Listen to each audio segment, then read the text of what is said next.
அண்மை செய்தியை பார்த்துக் கொண்டிருக்கிறோம். தாம்பரம் ரயில் நிலையத்தில் 4 கோடி ரூபாய் பறிமுதல் செய்யப்பட்ட வழக்கில் பாஜக நிர்வாகிகளுக்கு சம்மன் அனுப்ப முடிவு செய்யப்பட்டுள்ளதாக அண்மை தகவல் வெளியாகியுள்ளது.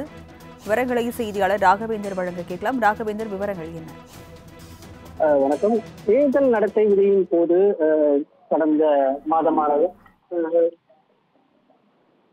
தாம்பரம் ரயில் நிலையத்தில் 4 கோடி ரூபாயானது தேர்தல் பறக்கும்படையினால் பறிமுதல் செய்யப்பட்டது. அந்த பணம் நயினா நாகேந்திரனுக்கு சொந்தமானது என கூறப்பட்ட நிலையில் அந்த பணம் தன்னுடைய பணம் அல்ல என்று நயினா நாகேந்திரன் தெரிவித்திருந்தார். இந்த வழக்கானது தற்போது சிபிசிஐடிக்கு மாற்றப்பட்டு கிட்டத்தட்ட அந்த சிபிசிஐடி போலீசார் விசாரணையானது நடத்தி வருகின்றனர். இந்த 4 கோடி ரூபாய் விவகாரத்தில் நயினா நாகேந்திரன் ஹோட்டல் ஊழியர் சதீஷ், அவரது சகோதரர் நவீன், ஸ்ரீவைகுண்டத்தை சேர்ந்த டிரைவர் பெருமாள், நயினா நாகேந்திரனின் உறவினர் முருகனின் பணியாளர் ஜெய்சங்கர், ஆசிப் தம்பி உள்ளிட்ட 15க்கும் மேற்பட்டவர்கள் இந்த தொடர்பாக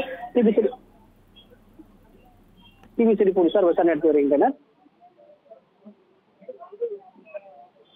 இதன் தொடர்ச்சியாக தற்போது பாஜக மாநில பொருளாளர் சேகர் மற்றும் முரளி உள்ளிட்டோரோடு சிலர் விசாரணை நடத்த இருப்பதாக சிபிசிஐடி போலீசார் தரப்பில் தெரிவிக்கப்பட்டது. அவருக்கு சம்மன் என்றும் சிபிசிஐடி போலீசார் தரப்பில் தெரிவிக்கப்பட்டது.